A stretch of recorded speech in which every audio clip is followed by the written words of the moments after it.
Pemirsa, apa kabar hari ini? Semoga selalu sehat dan selalu bersemangat untuk menjalani aktivitas. Hari ini program Berita News Point hadir menjumpai Anda bersama saya, Amira Dinda. Selama 30 menit ke depan, News Point akan menyajikan berita terbaru seputar Universitas Brawijaya dan Malang Raya. Jangan kemana-mana, keep on this channel, News Point.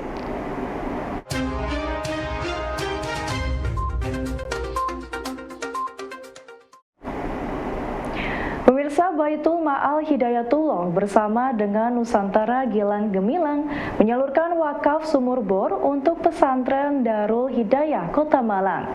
Sumur bor tersebut merupakan wakaf dari Presiden Nusantara Gilang Gemilang, Dr. Pugu Puji Pamungkas melalui BMH.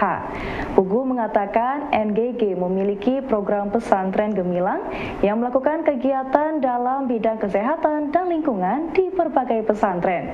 Keberadaan sumur bor ini merupakan salah satu program dalam bidang kesehatan lingkungan dengan menyediakan air bersih untuk pesantren. Pesantren Darul Hidayah yang berada di Jalan Bareng Kartini, Kota Malang menerima wakaf sumur bor dari Presiden Nusantara Gilang Gemilang melalui Baitul Mal Hidayatullah.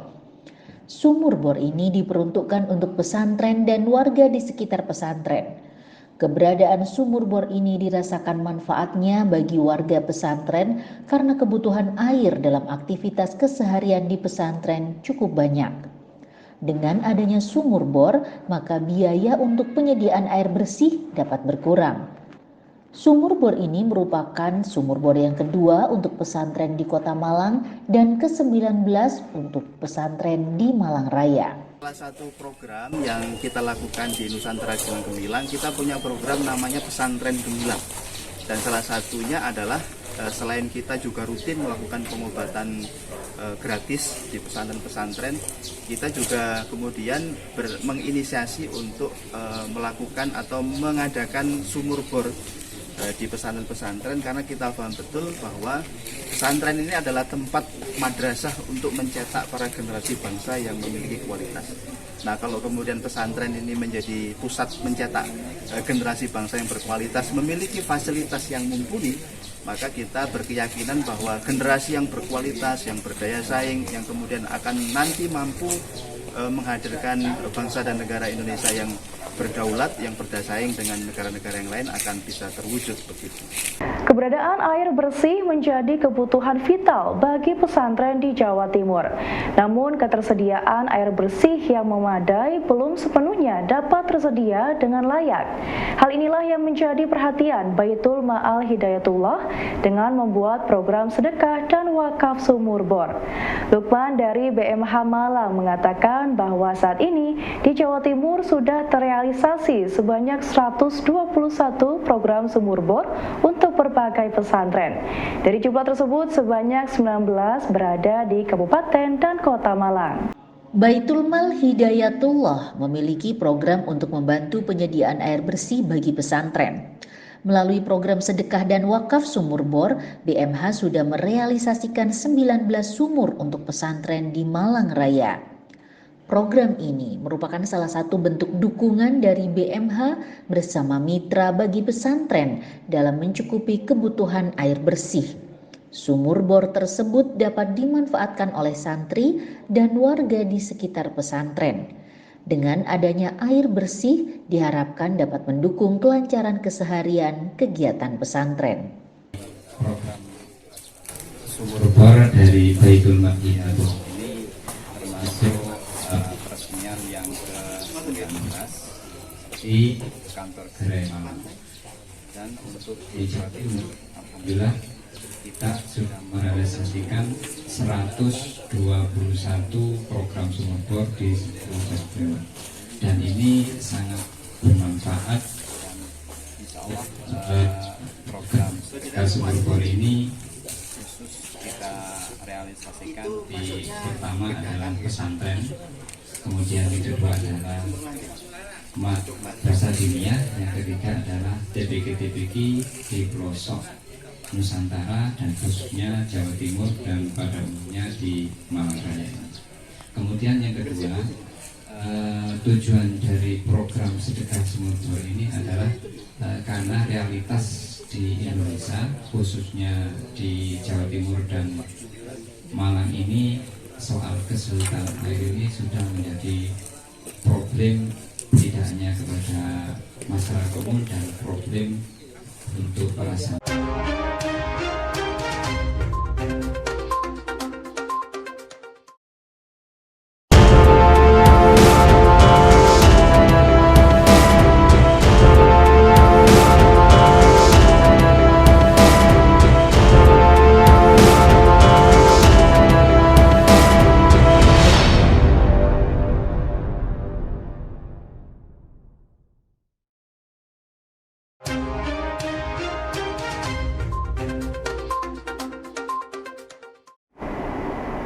Pemirsa, Center of Excellence Rimpang dan Umbi Fakultas Teknologi Pertanian yang merupakan wadah yang menggabungkan berbagai aspek keilmuan.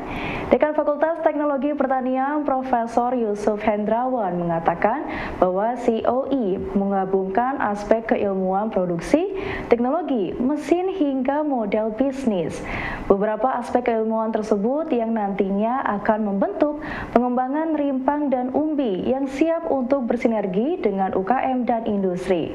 Rimpang dan Umbi merupakan aset hayati asli Indonesia yang masih kurang maksimal dalam pemanfaatan secara ekonomi.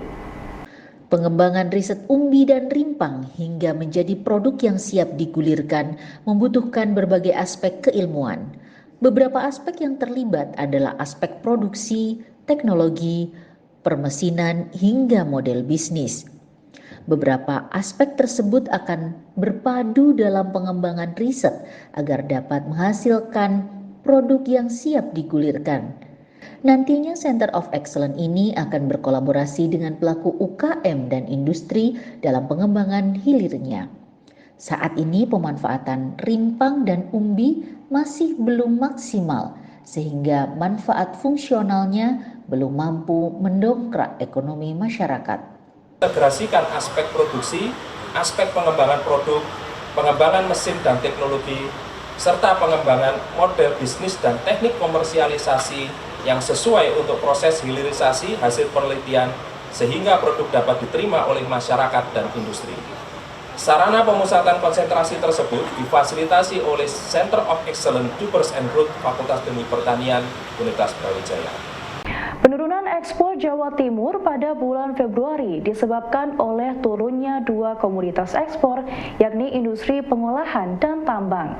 Industri pengolahan mengalami penurunan sebesar 4,19% dan tambang mengalami penurunan sebesar 4,65%. Penurunan kedua komoditas tersebut menyumbang penurunan ekspor Jawa Timur pada bulan Februari sebesar 3,22%. Namun secara umum dalam 3 tahun terakhir, pada bulan Februari ekspor Jatim mengalami penurunan dan akan kembali naik pada bulan berikutnya. Penurunan ekspor Jawa Timur pada bulan Februari disumbang oleh industri pertambangan dan pengolahan. Kedua sektor tersebut nilai ekspornya menurun hingga menyebabkan turunnya ekspor Jatim secara keseluruhan. Pada bulan sebelumnya, yaitu Januari 2023, kedua sektor tersebut masih menorehkan pertumbuhan ekspor yang cukup tinggi bagi Jawa Timur.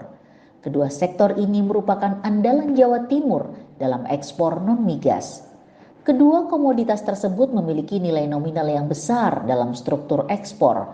Dalam catatan BPS Jawa Timur, kedua komoditi ini akan mengalami kenaikan kembali pada bulan berikutnya. Itu sebesar 1,38 miliar US dollar. Kemudian berikutnya kita lihat dari sisi struktur, ya, bahwa struktur ekspor Jawa Timur menurut sektor pada Januari 2023 ini memang masih didominasi oleh ekspor non-migas, ya, di mana ekspor non-migas ini menyumbang sekitar 95,55% dari total ekspor yang ada di Jawa Timur. Kemudian dari ekspor non-migas kita bisa melihat bahwa migas, sektor migas ini memang hanya tercatat ya 75,92 juta US dollar. Kalau kita secara persentasekan, migasnya hanya 4. Komoditas pertanian menjadi salah satu penyumbang kenaikan ekspor Jawa Timur pada bulan Februari 2023. Berdasarkan data yang dirilis oleh Badan Pusat Statistik Jawa Timur, ekspor sektor pertanian mampu naik sebesar 16,52% menjadi sebesar 64,80 juta dolar Amerika. Menurut Kepala BPS Jatim, Dadang Hardiawan, selain komoditas pertanian, komoditas migas juga mengalami kenaikan ekspor pada Februari ini sebesar 2,83%. Kinerja sektor pertanian diharapkan mampu meningkatkan jumlah ekspornya agar dapat menjadi sumber pemasukan baru bagi para petani dan UKM pertanian. Pertanian Jawa Timur memiliki performa yang cukup menggembirakan dalam bidang ekspor. Berdasarkan catatan BPS Jatim, sektor pertanian pada bulan Februari ini mengalami peningkatan nilai ekspor jika dibandingkan dengan Januari 2023. Peningkatan ini menjadi angin segar bagi dunia pertanian karena pada akhir Februari mulai mengalami panen raya hingga April. Selain itu, komoditas pertanian yang diekspor juga dapat memberikan nilai tambah kepada petani lokal. Pada masa yang akan datang, nilai ekspor pertanian masih dapat ditingkatkan agar dapat menjadi salah satu komoditas andalan non-migas. Sekitar 55,62 juta US dollar, sedangkan untuk sektor pertambangan dan lainnya ini hanya 0,17% atau sekitar 2,87 juta US dollar. Nah, kalau kita lihat secara mantuman ya bahwa ekspor Januari 2023 bila kita bandingkan dengan ekspor pada bulan Desember 2023 untuk migas memang turun ya sebesar 25,50% ya. Kalau totalnya 12,78.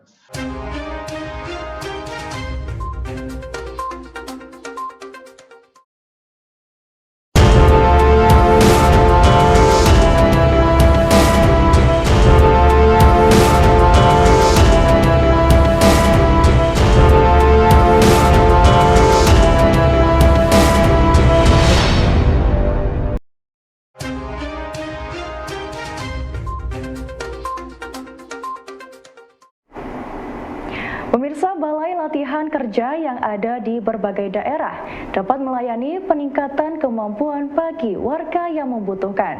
Sekretaris Jenderal Kemenaker Anwar Sanusi mengatakan bahwa lulusan SMA atau SMK hingga perguruan tinggi dapat melakukan upgrade skill melalui BLK. Saat ini pemerintah memiliki puluhan BLK Kemenaker, BLK milik pemerintah, daerah hingga milik perusahaan. Menurut Sanusi, diperlukan kolaborasi bersama dari semua BLK agar dapat melayani kebutuhan warga yang ingin melakukan upgrade kemampuan. Balai Latihan Kerja yang ada di berbagai daerah tidak hanya memberikan pelatihan kepada lulusan SMK semata, namun BLK juga memberikan kesempatan kepada setiap warga yang akan melakukan peningkatan kemampuan. Balai Latihan Kerja melayani peningkatan kemampuan hard skill dan soft skill sesuai dengan kemampuan dari BLK tersebut. Kementerian Ketenagakerjaan mengakui belum semua BLK mampu melayani kebutuhan warga. Hal ini dikarenakan keterbatasan alat, instruktur, hingga sarana pendukung lainnya. Saat ini, pihak Kementerian Ketenagakerjaan terus melakukan upaya revitalisasi dan perbaikan BLK agar dapat menjadi media bagi peningkatan kemampuan dari warga agar sesuai dengan kebutuhan pasar kerja. Untuk kita bisa selain menaikkan nilai tambah sektor-sektor itu, juga mampu untuk menarik terutama adalah para generasi muda untuk mau mereka ini memikirkan atau bekerja di dalam sektor-sektor yang sifatnya tradisional tadi. Komik menjadi media komunikasi untuk melakukan edukasi mengenai penyakit kusta.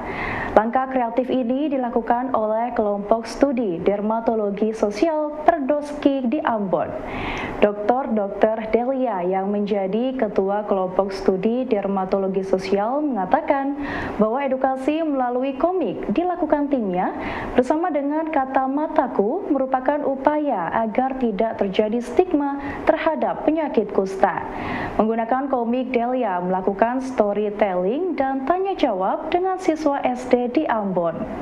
Komik atau cerita bergambar menjadi media edukasi bagi kelompok studi dermatologi sosial Perdoski bersama Kata Mataku di Ambon. Penggunaan komik ini merupakan salah satu cara kreatif agar siswa SD dapat mengerti dengan mudah mengenai penyakit kusta. Penjelasan melalui komik merupakan terobosan kreatif dalam edukasi bidang kesehatan. Dengan metode yang lebih ramah anak, diharapkan nantinya mereka menjadi generasi yang lebih sadar literasi, terutama dalam bidang kesehatan. Dengan bentuk storytelling, maka siswa diharapkan tidak memiliki stigma terhadap penyakit dan penderita kusta. Saat ini masih terdapat 6 provinsi di Indonesia yang belum terbebas dari penyakit kusta. Di kelompok studi kami, hal ini mewakili Perdoski, kami dari kelompok studi dermatologi sosial ada 6 orang ya. Ada saya, kemudian ada Dr. Eka dari Bali, ada dari Surabaya 3, Dr. Ruli, Dr. Marina Rimadani, kemudian ada Dr. Ayub, dan 1 dari Unpati. Kita bekerja sama dengan Universitas Patimura karena kan di Ambon juga ya. Beliau pengajar di Unpati. Dan juga ada Dr. Hanita Nasal di sana juga. Di situ kita bekerja sama. Kita mengedukasi. Kebetulan saya ada komik yang juga saya membuat ini, mencetaknya di UB ya. Di UB kita literasi anak. Jadi kita mau mengetahui bahwa apakah edukasi yang tepat buat anak-anak ini, sekaligus kita sebagai dosen kan ada penelitian, pengabdian masyarakat juga ya, dan pendidikan. Nah, kita juga sekalian di sana di Ambon mengadakan itu gitu. Kita ke SD, kemudian kita berbagi bersama anak-anak SD ya. Kita di sana membagikan komik, kemudian kita storytelling. Setelah itu kita mencoba, kita bertanya kembali kepada anak-anak itu apakah mereka mengerti gitu akan penyakit ini. Kegiatan promosi kesehatan bagi masyarakat yang berada di rumah sakit dapat dilakukan melalui berbagai media, salah satunya yakni radio. Penggunaan radio salah satunya dilakukan oleh promosi kesehatan rumah sakit di Rumah Sakit Saiful Anwar Malang. Nadia Evelyn, staf PKRS, menjelaskan bahwa melalui radio tersebut setiap hari Rabu diadakan edukasi mengenai berbagai hal dengan mengundang para profesional pemberi asuhan seperti dokter dan tenaga medis lainnya. Siaran ini dipancarkan ke seluruh area rumah sakit sehingga dapat menjadi media bagi pasien dan pengunjung rumah sakit. Penyampaian informasi kesehatan melalui media radio merupakan salah satu cara kreatif yang dilakukan oleh Rumah Sakit Saiful Anwar. Melalui diskusi interaktif setiap hari Rabu, staf PKRS mengundang narasumber dari profesional pemberi asuhan yang di rumah sakit. Diskusi ini membahas beragam tema yang relevan dengan dunia kesehatan saat ini. Siaran tersebut dapat didengarkan oleh pasien dan pengunjung rumah sakit secara langsung. Dengan upaya ini, maka pasien dan pengunjung Rumah Sakit Saiful Anwar mendapatkan informasi baru yang bermanfaat bagi mereka dalam bidang kesehatan. Oke, jadi Radio Sentral PKRS ini fungsi dan perannya itu karena kita mengadakan kegiatan setiap hari Rabu untuk siaran radio. Di sini kami mengundang beberapa narasumber dari PPA atau profesional pemberi asuhan seperti dokter, perawat, bidan, farmasi maupun gizi untuk memberikan edukasi di kesehatan di Radio Sentral PKRS ini. Biasanya berupa tentang penyakit atau tentang cara perawatan atau tentang cara pencegahannya, seperti itu. Baik pemirsa, informasi tadi sekaligus menutup perjumpaan kita hari ini. Jangan lupa saksikan News Point setiap hari pukul 19.30 waktu Indonesia Barat hanya di BTV, Televisi Pendidikan Universitas Brawijaya. Saya Amira Dinda dan seluruh kru yang bertugas pamit undur diri. Terima kasih dan selamat beraktivitas.